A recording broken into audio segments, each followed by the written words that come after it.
he was a man, so he had a mother and father.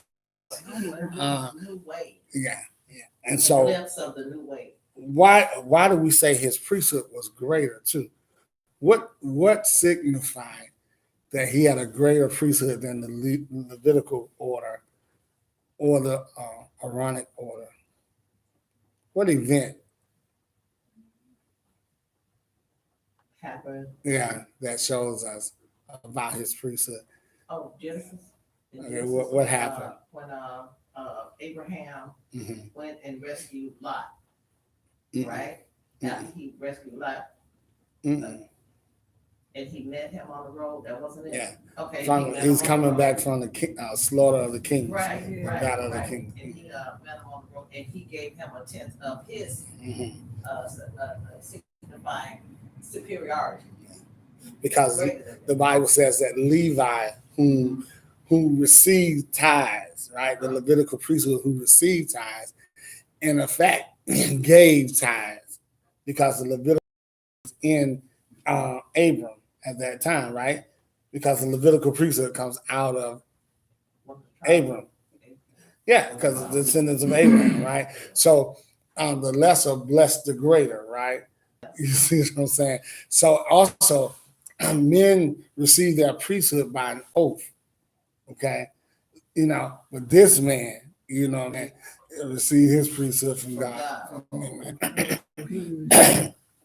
So his priesthood is greater. So what the writer is doing, he says that Jesus' priesthood was in the order of Melchizedek. He's saying that he was, had he been just a man here on earth, he would not have been a priest, right? Because he does not come out of that order, because he comes from the tribe of Judah, right? And there's nothing mentioned about priests coming out of the tribe of Judah. You see what I'm saying? So he wouldn't have been a priest according to the Levitical system, right? But he received his priesthood from God, right? And so so his priesthood, and because he lives forever, right? So does his priesthood. That's why he's our high priest even now and throughout eternity. And why do we need a high priest anyway? If we are going to be made, as an intercessor, why? Why do we need an intercessor? we can't go directly to God. Why? We're going to be made perfect, whole. We got to go through Jesus Christ now. Why do we need a priest? I mean, y'all are saying what he does. I understand that. But what is the need for a priest if we're going to be made complete? Right? There's no sin in us. Right? Okay. Why do we need a covering then? Because the priests, according to the order of Levi, you know, they made sacrifices on behalf of the people. Right. The people sin. So if there's no sin, why do we need a priesthood? Why do we need a priest? Because remember, the Bible said we are a royal priesthood ourselves. So why do we need a high priest to stand between us and God? So we don't have to sacrifice animals anymore? No, animal sacrifice is already done away with, right? Right. Okay. So what is it about us that we still need a high priest to go before us on our behalf? Say it. Not now. Not now. In the New Jerusalem. In the New Jerusalem. Oh, man. You said not now. Yeah, not now. Yeah. You know what I'm saying? I'm not saying why do we need a priest now, because we should understand why we need one now, right? And the same reason actually why we need one now is why we'll need one throughout eternity. Because although we are whole, complete, without sin, we are still flesh. Oh. You were alluding to it, you stopped. You know, we are glorified. We are glorified flesh. We're still human. We're still, you know, although, you know, Jesus has came, so we still need a covering. You see, You still have a free will? Well, again, even now, our wills are enslaved to someone, right? I'm saying you to the Christian, right? Because remember, you're going to serve somebody, right? Either you're going to serve the devil or you're going to serve Christ, right? So Paul says in Romans chapter 1, he said that he's a bond servant, right? That word bond servant, the Greek word there, doulos, which literally translates slave to Christ. You see? So my freedom, yes, I have freedom, but again, my freedom is limited to my desire, my nature. You see, now I have the nature of Christ, and his will I will do. You see what I just said? His will I will do. Nevertheless, not my will. His will be done. So even though I'm free to make choices, my freedom is still guided by my nature. I cannot do against what I am. I'm a new creature in Christ. That's why I love God. I got a new nature. You see? So I'm still a slave, a servant to somebody. I've been set free from one that I may serve another. You see what I'm saying? I still don't belong to myself. Remember, he redeemed me. That means to purchase, right? He redeemed me. You know, he purchased me. You know, so I'm still a servant to Christ now. Remember, he said, I no longer call you friend. What is it, friend? But I call you servant. I no longer call you servant, but I call you friend, because the servant don't know what the master does. But anyway, so when we talk about free will, I think it was Charles Spurgeon or C.S. Lewis that talked about the bondage of the will, and R.C. Sproul wrote a book about it. Y'all ought to get that book, The Bondage of the Will. But again, remember I told you all before about the difference between freedom and liberty. Let me go over this. I can use it two ways. Again, the child goes to the teacher and says, "Teacher, can I go to the bathroom?" Okay. Yes, you can. Right? You got the ability. But that's not the question, right? The question is, may I? Well, I don't have freedom to just get up and go when I want to. You see what I'm saying? I got the ability, but I don't have freedom. And then I use the illustration. A better illustration probably would be, again, a person that's in jail, right? They have freedoms. You know what I'm saying? When they say you can go out into the yard, he has the freedom to choose whether to go out. He could say, I'm just going to stay in here, right? He has to, when they say it's time to go to lunch, if they go to the lunch, he has the freedom to go. But what he does not have is liberty. He cannot do it whenever he wants to. You see, so when we talk about the freedom of the will, we must also talk about liberty, because we have free will in a sense. We make choices all day long, right? But those choices are governed by something. So are they really free? Because I cannot go outside of what my desires are.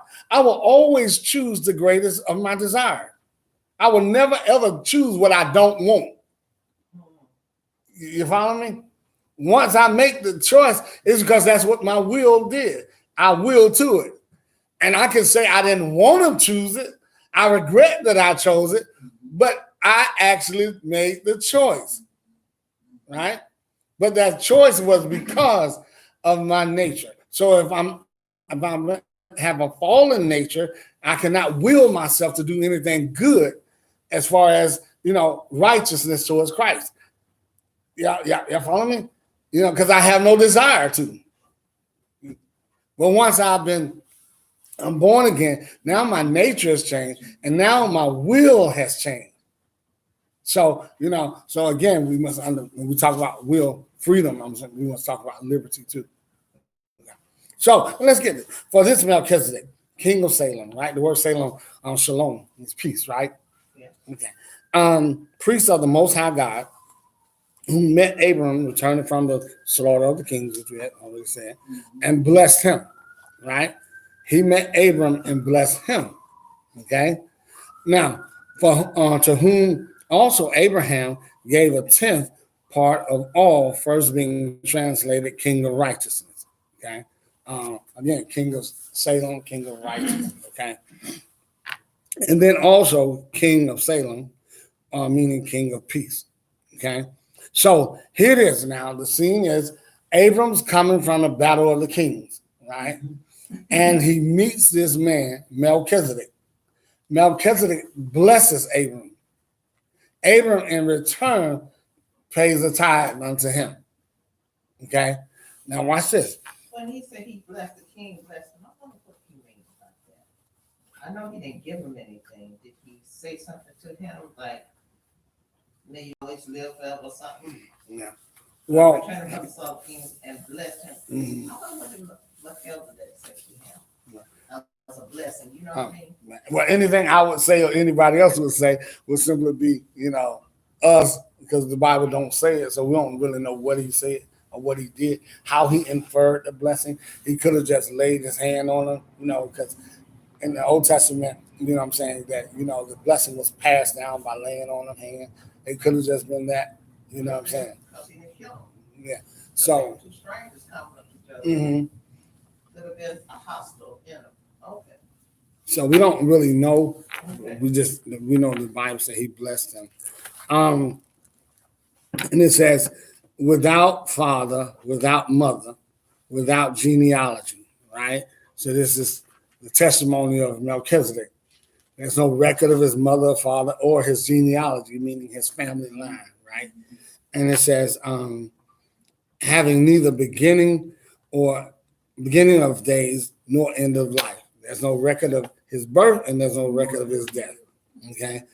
But made like the Son of God and remains a priest continually. Okay. Made like the Son of God. Right. It does not say he is the Son of God. Yeah. Yeah. But yeah. He gave, I know what he gave it. What? He gave it bread and wine. Okay. Mhm.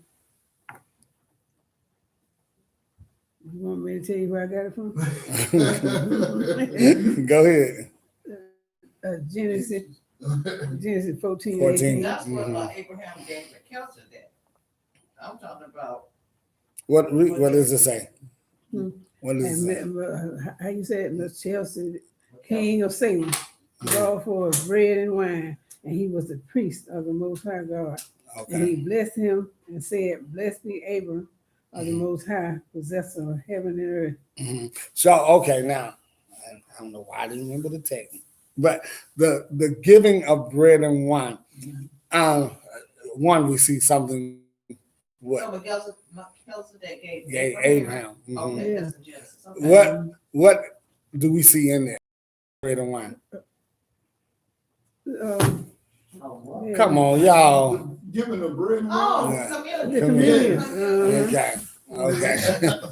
Which had the little dynamic. So also in the Middle East, when you would come upon a stranger, and you see this, and you see this in Psalm 23.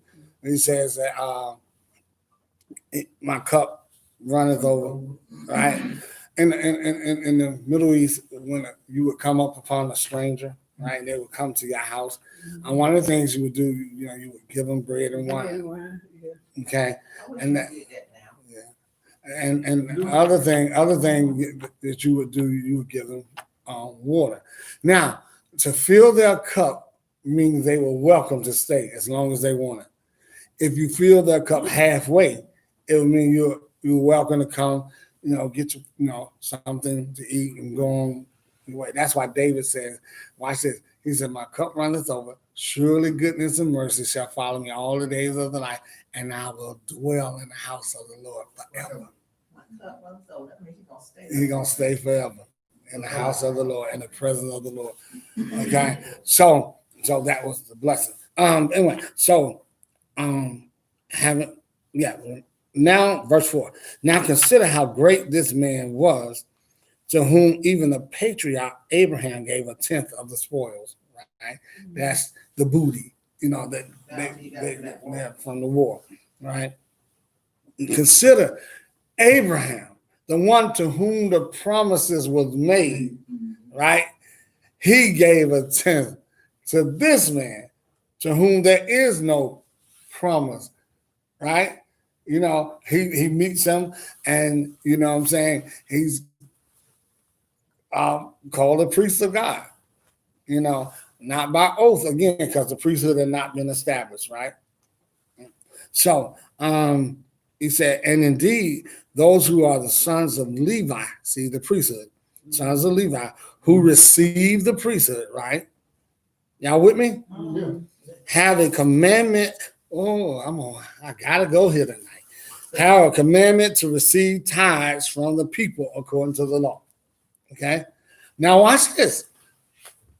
One of the purposes of the tithe was to supply the need of the priest, the Levi, because the Levi could not have a job.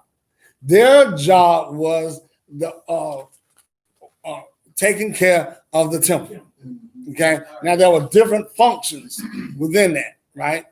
But that was their job. They could not go outside, you know. And so when God says that, bring ye meat into the storehouse, bring ye all the tithe into the storehouse, that there may be meat in my house, right? Because now, watch this. God told them when they harvested the land that they were to leave a tenth of the land. Don't touch it. That's for the priest. Okay? All right. So now God had provided a way for the priest to be taken care of. Now, there were other functions with the poor too. The poor and the widow. The tithe was for the priest, the poor, and the widow. Okay? Now, Yeah, but where did they get the 10% from then? Did they get it from that? huh? You know, the 10% of the time. But the word tithe means 10. Time. Yeah, that's what the word tithe means, 10. So when God notice Abraham gave a tenth. Right. Right? Yeah. Yeah. But That was land, but they ain't saying tenth of your check. income. Well, hold up a second. That's a whole different- No. Remember their income, because they were an agrarian society. They lived off the land. Man, Mhm. They don't have So money. they didn't have the dollar bill. Now they did Give me your eventually. card, I give you my cap. Right. They did eventually go into money, because remember Jesus said with the coin that was in the mouth of the fish, and then tax collectors. And so they did evolve. But at the time, y'all are right. At the time of the text, you know what I'm saying, they didn't have money and checks, you know what I'm saying, that they got. And, you know, but we pay a tithe to the government when they take taxes out, you know what I'm saying? But those that now I want to do two things. I want to do two things. I want to say about the tithe, the tithe was again for the priest, for the poor, and the widows. You know what I'm saying? To take care of them. And when we look at Malachi, right? And it says Malachi 3, right? Because let's just go there. I didn't want to do it, but whatever. Go back, Malachi, the last book of the Old Testament. Okay, Malachi chapter 3. Bring all your tithe. Because people beat people up and other folks. Let's see what the Bible actually says. America. Where you think America at? It is the last book of the Old Testament. So it's almost okay. Watch what Pay it his king. Yeah. But 8, 3 and 8. Well,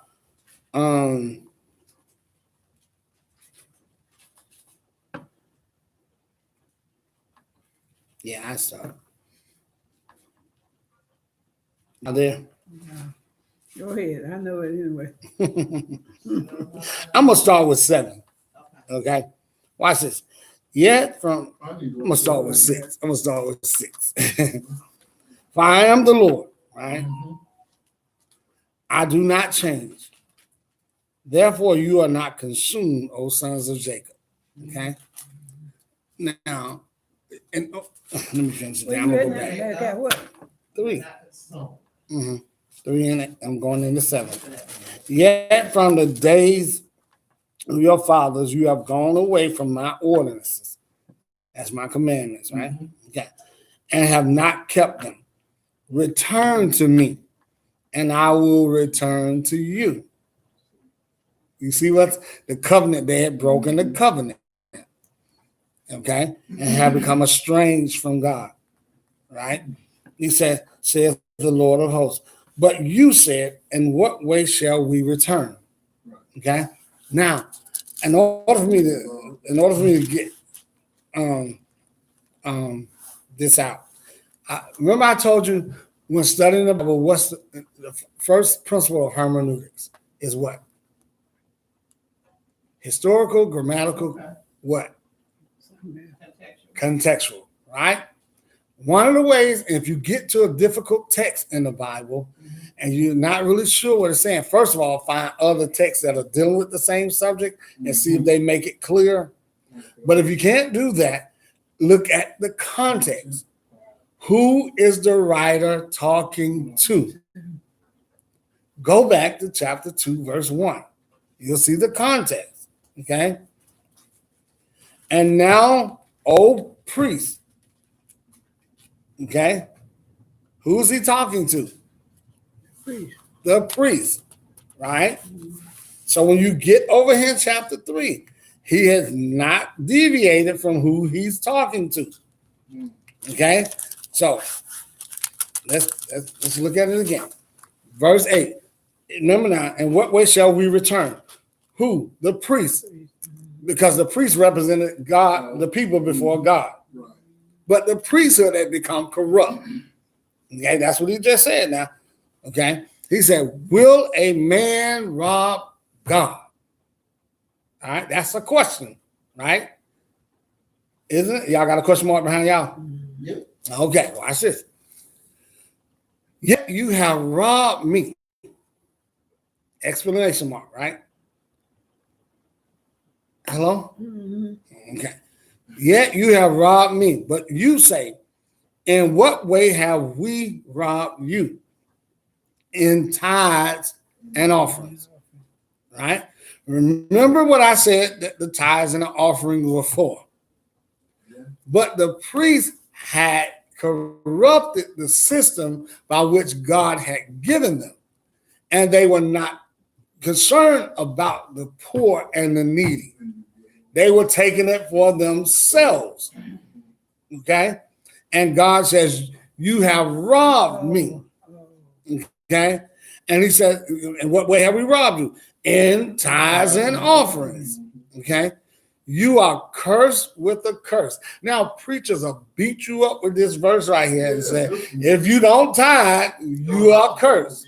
Yeah, you know what I'm saying? You are, and I know somebody's screaming out there tonight on Facebook and YouTube. You know, that's what let the context tell you what it says.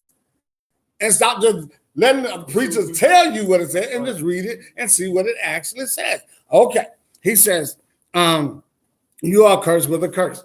Now, to make this clear, let's do Bible study. Go to Galatians, okay? Go to Galatians. We're going to do Bible study tonight, okay? You know, Galatians chapter 5, okay?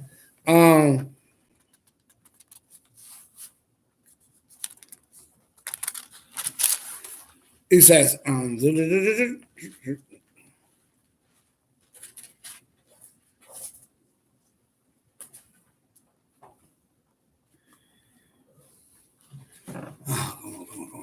curse. Where is that? He has borne a curse, having become a curse for us. Y'all see it? Y'all help me out, y'all.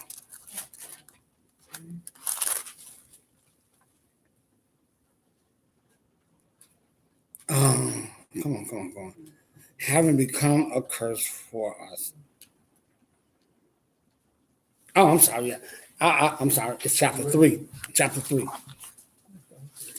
Chapter 3, verse 10. For as many are the works of the law are under a curse. Right? For it is written, cursed is everyone who does not continue in all things which are written in the book of the law to do them. Right?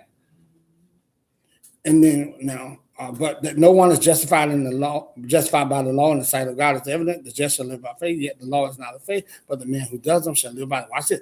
Christ has redeemed us from the curse of the law, having become a curse for us.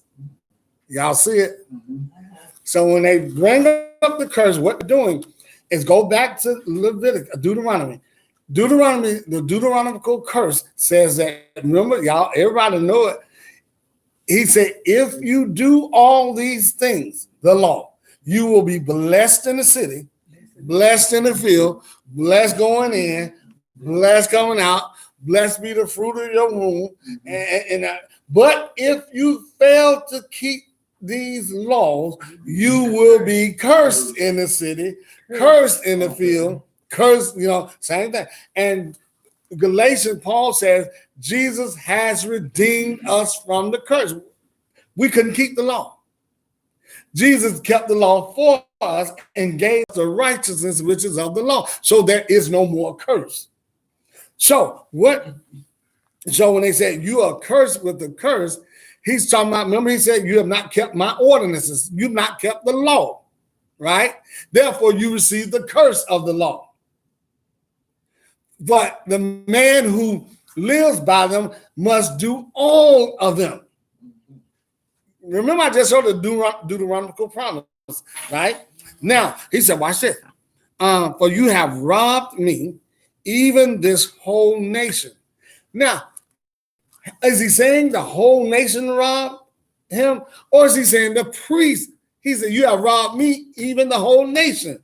You priests have robbed the whole nation because, again, they don't receive the blessings because of you. And I'm going to show you how the Bible works this out. Y'all remember when Joshua led the people to war against Ai? Okay, Joshua led the people to war against Ai, right? They lost the battle. And so when Joshua goes before the Lord, asked the Lord, what happened? Why did they lose? And God told him, he said, first of all, you know, when you went, you didn't consult me. You didn't pray. You just went on, y'all. And they in defeat, they lost 36 men, right? Ran them out of there. Here it is. They had just had the battle, the victory with the walls of Jericho. They didn't even have to fight. Right? They didn't have to fight. Wow. But now against Ai, who they were more numerous than, they lost. And God said, and then you got another problem. The reason why you lost. Watch this, y'all. He said, it's someone in the camp that has brought a curse on you. Yeah. Remember? Yeah. He said Achan, right? Because Achan had taken some of the gold and stole and silver and stuff, and he hid it in his house. Yeah. And he told Joshua, and Joshua, the people went and they took Achan and they took everything out of his house and burned it and killed him and his whole family because they brought a curse on them by not keeping the law. God knew it. Yeah. His family didn't know about what if he did again, what the Bible is saying, that sin passed down, just like Adam's sin passed down. Like we bear Adam's sin, even though we say we didn't do that. God judged us guilty in Adam. God judged Achan's family guilty in Achan. Because he was saying that same spirit is on the family. You see? So, and again, thank God for that, because the Bible said, in Ezekiel, it said, let it not be named against you ever again, that the fathers have eaten sour grapes and the children's teeth have been set on edge. You see what he's saying? That the children were being judged for what the fathers did. That's why this and then he said, present law is better. This present situation we're in Because Yeah, but much better. but Ezekiel, it was going on in that time. He said, "For every man shall bear his own iniquity." You see what I'm saying? So anyway, so the curse again was breaking God's orders, his law. So he said, "You are cursed with a curse," not the nation.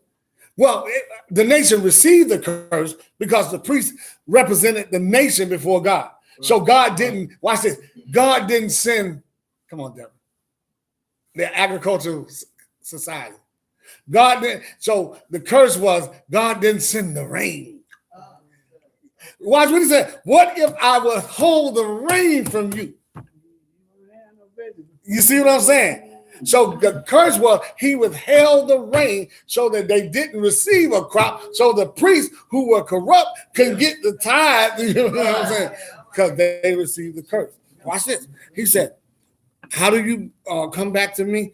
Bring all the tithes into the storehouse, that there may be food in my house. And now try me this, said the Lord, if I would," watch this, "if I will not open up the windows of heaven, rain, and pour you out a blessing," right? "I'll let the rain come again. But your curse," and the curse was, "I withheld the rain from you." But preachers today say, if you don't tithe, now Your house. your house gonna be cursed. You gonna be, God gonna take that money. You know, I had a preacher told me and said, if you don't tithe, you know what I'm saying, you're gonna go down the street speeding, and you're gonna get a ticket. They're gonna take it to the courthouse, and the judge gonna bring the money back to the church because he gonna come to church and tithe. What? Huh? He said it all the time. I ain't calling on that, but you know what I'm talking We can't say that. about. I mean, we'll talk. But He we'll said talk. that, and you remember I had Jeff left. I Mhm. went down the street, had a flat tire, and then I called. I came bumping the back up. I said, "You." And I thought about him. I said, "He said if I get on time, something's gonna happen." But That's stick in your head. You know what I mean? when you're being told that, and then the other thing is this. Now, am I saying? Please understand me. Am I saying you're not to tithe? No. No, I am not saying don't tithe. Because if you were raised ever since you've been in the church world on tithing, that's your conscience. And the Bible says it's not good to go against your conscience. Whatever's not of faith is sin. So if you are a tither, go ahead and tithe. But the issue becomes when those who tithe say that those who do not tithe are robbing God. Let me ask you a question. If the tithe was so important to God, why is it not mentioned in the New Testament at all? God don't need all money. Because it's back then. Watch what that was under the law. Christ That- God, and a lot of things that But- were required. I was gonna say this. I was kind of studying this. Now I listened to this other dude. He said that we Gentiles were not required to tithe. We were never under the law. Now he said, but it's a will, free will. Yeah, free will. Paul said in 2 Corinthians chapter 6. Let me show you. Then we're going to eventually get back. Well, we might not get back. Chapter, what I said, 6, I mean 9. Yes, 2 Corinthians chapter 9, right, verse 6. But this I say, he who sows sparingly, What was it again? 2 Corinthians chapter 6. But this I say, he who sows sparingly will also reap sparingly. He who sows bountifully will also reap bountifully. So watch this. Here's the key verse. So let everyone give according to as he purposes in his heart. For God, not grudgingly, wait a minute now, not grudgingly or of necessity. Don't do it because you like, I'm tired of that preacher, that deacon begging. And don't do it because you need something from the Lord. No, it don't work like that. He said, for God loves a cheerful giver. Now watch what it said. Now, I ask people all the time, why does the New Testament not deal with tithe? Now, they say, well, yes, it does. I had to argue with some preachers.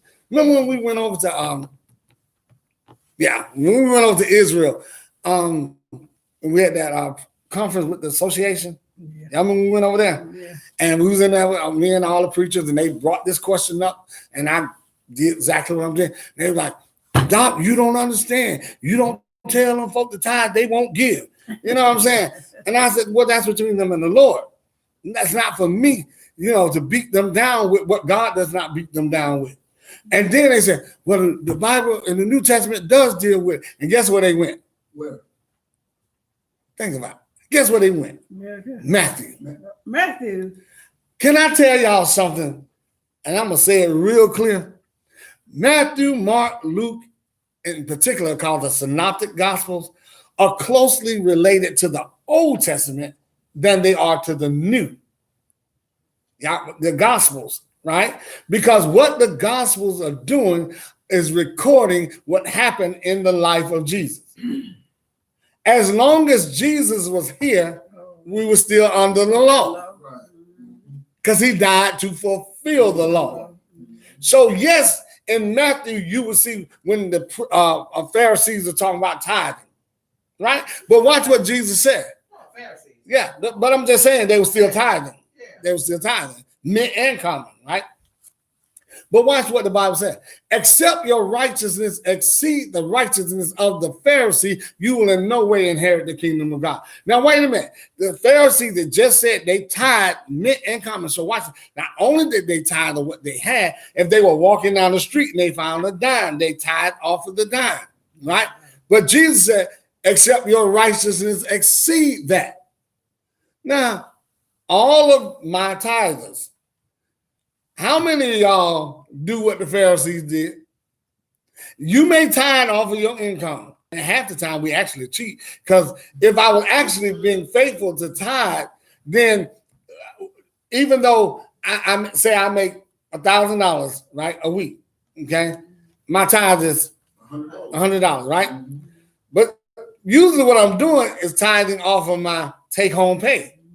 Your tithe was not supposed, it was supposed to be off of your net. So if your net was $1,400, but you only tithe off that $1,000 because that's what you got at home. So you're still cheating God. You see what I'm saying?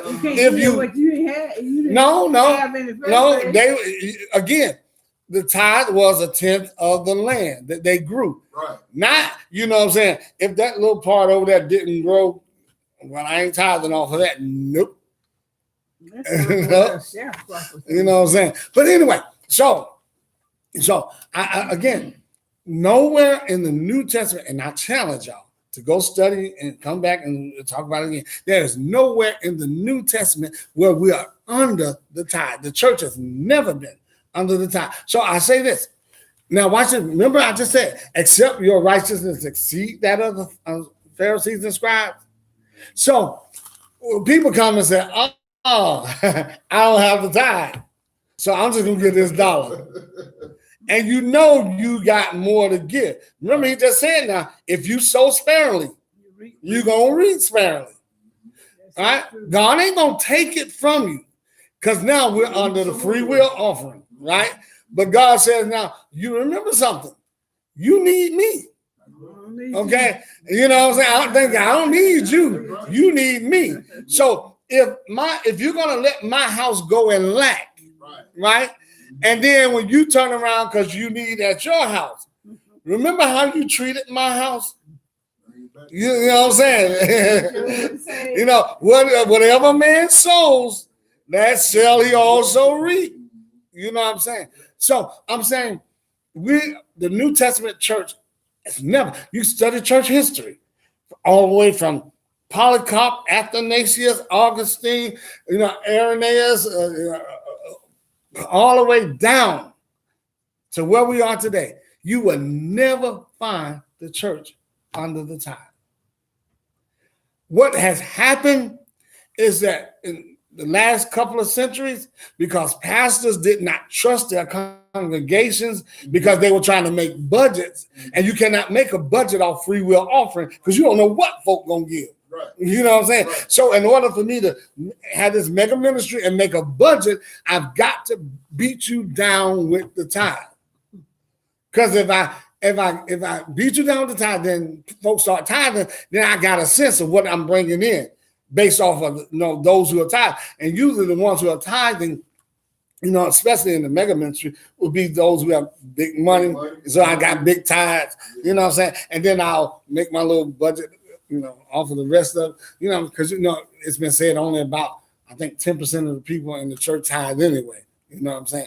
And really they say about 10% of the church is carrying the whole church anyway. You know what I'm saying? I'll see what just don't happen. Yeah. And see what we do, thank you, D. What we do is we make people not feel like they're worthy. They don't want to come to church because they don't have nothing. Right. You know what I'm saying?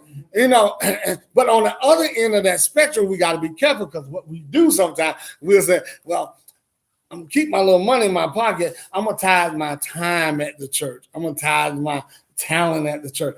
No, you can. Your talent and your time is your offering. Your money is what carries the church. So if you got it, give it. God, watch what it said. And verse 8. It's not, but tithing is not only associated with money. It's not. Oh, tithing was always money. Tithing was always money. People, someone else. Yeah, that's your offering, your gift. Okay. We're to give our time and our talents to the Lord, right? Right? But you can't say that's your tithe. This family is starving over there, right? Mm-hmm. I ain't got a choice to pay my time. I'll go help that family. Go get some Mhm. things, Right. go buy some things and give it to them. Right. To me, that's a tithe. That's Well, but again, I just say it's always money because it takes money to go buy the food. So you're still giving the money. You're not giving it directly to the church, but it's still, the church would have did that. yeah. Ball from church to the family. Mm-hmm. So if you have a family in your church, right, your local church that is struggling, you know it, Mhm. and the Lord lays it on your heart to go and bless them. You know what I'm saying? But you can't turn around and say, well, I'm not going to give my tithe because I just want to help somebody out. You know what I'm saying? No. Now, again, that's your gift. But your gift and your tithe are two different things. Okay? When you come up and work at the church and clean up or whatever it is you do, or use your talents at the church, that's your gift, your offering. That's not your tithe. Again, the New Testament church is not under the tithe, so that's another argument. But it's never been under the tithe. There's nowhere in the New Testament where it says, bring your tithe. Paul says, he says in Corinthians, he said, on the first day of the week, lay aside something when you come. He didn't say, bring your tithe, did he? He said, on the first day of the week, so we know he's talking about church, right? When you come to church, lay aside something. He doesn't put them under obligation. Let me finish this part out right here. Hold your thought. Watch it. And God is able to make all grace abound towards you, who gives willingly, right? Cheerfully. God is able to make all grace abound towards you. You know why you have it to give? Because God knows you're a giver. Those who God can trust to give, he will make all grace abound to them that they're able to be a blessing to give.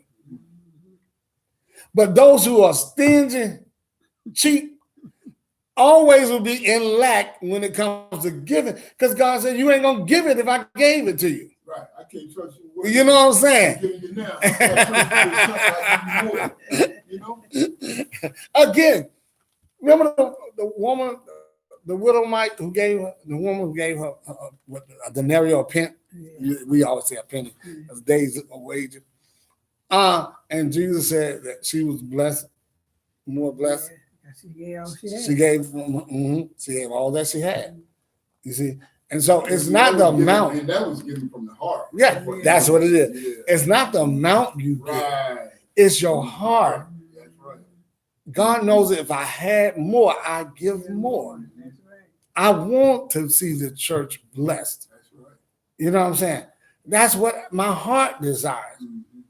You see, but because of my predicament, I can't give as much as I want, but God is able to make all grace abound. So don't you feel like just because, and I hate when churches do this, when it comes to offering and stuff. And then, here Big Willie in the back. He wait till everybody else go up, then he come up and he's like, Pastor, I'm bringing my $100 up Yeah. today. But you don't have to take- Why you gotta announce it? Yeah. You know what I'm saying? And then next week somebody ain't coming because they like, I ain't got it. You know, that's why I kept trying to emphasize with this fundraiser. I said, I'm not asking y'all to give from your own pockets, you know, because somebody will say, yeah, because somebody will say, well, I ain't got the $300, so I ain't coming that Sunday. I ain't coming that Sunday. And then you got another Oh, person now too, like mine. Now you said $300 and I'm she said I have a running tally every week, right? Mhm. When I reach that $300, I'm gonna shout. I'm gonna say I got mine. I'm gonna say that. Okay. Not for showing y'all that I did it. But It's just- because I made a personal sacrifice, Yeah. not to give it all out of my pocket, you know. Go out and get Yeah, it. because I need a contribution from you too. I ain't asked you, I need yours. But he in the church. I don't know. He ain't supposed to get it from You're gonna the get it from somebody in the church. outside. I don't care. No, money is money. I don't care what $300. That's $300. If I could pay it out my I pocket, agree. I would do it. But I can't pay it directly out my pocket just like that before the deadline. So I don't care who I ask. I'm gonna ask. I don't care what it is. But anyway, when I get there, I'm gonna be happy. So what can I Ain't nothing say? wrong with that. Ain't nothing wrong I with mean, being I'm just happy. saying, what can I probably would, but I'm gonna say No, you. happy. You're addressing what I just said. No, Yeah. no. Again, we were talking about the attitude of the heart, Yeah. and I'm saying for those who, I remember I said they wait till everybody else has gone, and then they want to announce, you know, so everybody can know. Look what I gave, so they can the spotlight can be on them. You know what I'm saying? No. Mama, you said that about the church she was going to. I The said, "Go, big, God, the and big it happened. I'm givers so glad that he always was wait till God." everybody else uh-huh, went and sit down. Here they come with the big And photo. And the preacher always say something. You know, so and so just gave her big, Yeah, you know. yeah. And Mom said, "Yeah, I had my $20, made me feel so bad." Yeah, You yeah. know. But then you about to say something. I'm gonna tell y'all. I missed one Sunday because I didn't have my tithing money to pay. And I just missed that Sunday because I didn't have money to pay tithe. And I felt real bad. Yeah, I mean, again, You feel bad about not having the time, Don't- you feel bad about not coming to church. Felt bad about Both. not having the money to pay my tithes. For that. I think it was a couple Sundays ago, I had no money to mm, put in church. I kind of felt bad, but I came. I'm Yeah. thankful. and again, Catch it up, baby. because Mhm. of how I you've don't been feel taught, bad unless that God can- come to me. because you've been taught that conviction. She'll sing on me out in a minute. Where your money? Who would do It's My gone. baby, my baby. It's gone. that? Oh. Baby, get her every week. And we like, okay, I should go by. Grandma, when you getting up? Oh, where your money? Yeah, something else. Boy. So anyway, I don't know how we got on this lesson tonight, but you know, we supposed to be talking about Melchizedek. But anyway, Wow. again, I want to make this real clear. We can close up.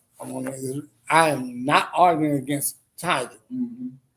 I'm my argument against those who say that those who do not, believe in tithing, that they are, the one to bring the curse because they are robbing God. Again, this was addressed to the priests who were robbing God, and, you know what I'm saying, and brought the curse on the nation because they were robbing God. They had broken God's law. Okay. And God says, I'm going to withhold the rain from you. You know what I'm saying? So that you will not have crops. And then he said, but when you return to me and bring the tithe for his purposes, then I will release the rain again. Okay. And I always say, preachers, y'all always stop at verse 8. They don't keep reading. You know what I'm saying? They don't keep reading. So again, if you are a tither and your conscience tells you to tithe, keep tithing. Right there. Yeah, that's what I'm saying. Truly, yeah. yes. If you are a tither and your conscience convicts you to tithe, then you tithe. But the point- business aspect of the church too. Yeah, That's the one yeah. that you wanna Yeah. tithe also. But again, for those who aren't, who I'm saying, understand the church is under the free will offering, Yeah. but we cannot use that as an excuse not to give. You know what I'm saying? Well, Yeah. and be stingy with our giving. Because again, Jesus' illustration was accept your righteousness, exceed that. So although we're under a free will offering, Mhm. it is almost as that we're under a greater obligation. Because to whom much has been given, much is required. You see what I'm saying? Mhm. And we got something much greater. That's what the writer of Hebrews says in chapter 11. We got something much greater than they had. So much more is expected of us. Mhm. So I'm not arguing against giving. You know what I'm saying? I want y'all to give. You know what I'm saying? And then I want y'all to understand when we talk about, and I'm gonna say it, when we talk about, y'all know our situation here. Oh, yeah. You know what I'm saying? Yeah. That one of the things y'all have got to start understanding is the Bible calls for you to take care of your preacher. And I know, we just don't seem to care about that at Mount Pleasant. You know what I'm saying? I know we all over live, but that is the responsibility. Again, we just read it. So what? Great. Now, again, Paul says this, and I'm going to say this, and I'm going to close. Paul says that I have the right as an apostle to command you to take care of me, right? He said, but that I may not be a burden to the church, I labor with my own hands. You see what I'm saying? So the preacher has to understand his congregation. If you can't go into a church, you know what I'm saying, I want $500 a Sunday, and you got 50 members. You know what I'm saying? Unless you got 50 folk who just giving big money, you know what I'm saying? But you got to understand your congregation, because the pastor can't be a burden to the congregation. Well, the church can't even pay their bills, and they're busy trying to pay him. Yeah, but that You got some of them like that. Yeah, but that's You know what I'm saying? This Yeah. church is not like that. Yeah, no, I would That's never. all I'm saying. I would never do the church like that. You know what I'm saying? And there have been some Sundays, and we don't get anything. And I understand the situation. I'm like, okay, I mean, I'm able to take care of my family and I. You know what I'm saying? Mhm. But when we have it, Yeah, that's different. yeah, you know what I'm saying? And we, and I think that when we learn about faithful giving in the church, Mhm. that God is going to increase, Mhm. our giving. Mhm. You know what I'm saying? But we got to be willing to be used by God to be a vessel. Give, and it shall be given unto you, pressed down, running over, shaking together. Right? The reason some of us can't get nothing because our hands are like this. Yeah. Ain't nothing coming out and ain't nothing coming in. Amen. Amen. We hope and pray y'all got something out of our lesson tonight. Again, don't know how we got here, but that's what the Spirit led us. So thank you all again for coming. If you have any questions, feel free to ask. I see y'all on YouTube, Facebook. I see y'all. What do you say? All these little comments. Oh, that's all that was. Nice. But anyway, you leave us out. Tell me what they say. You don't want to? She hear you.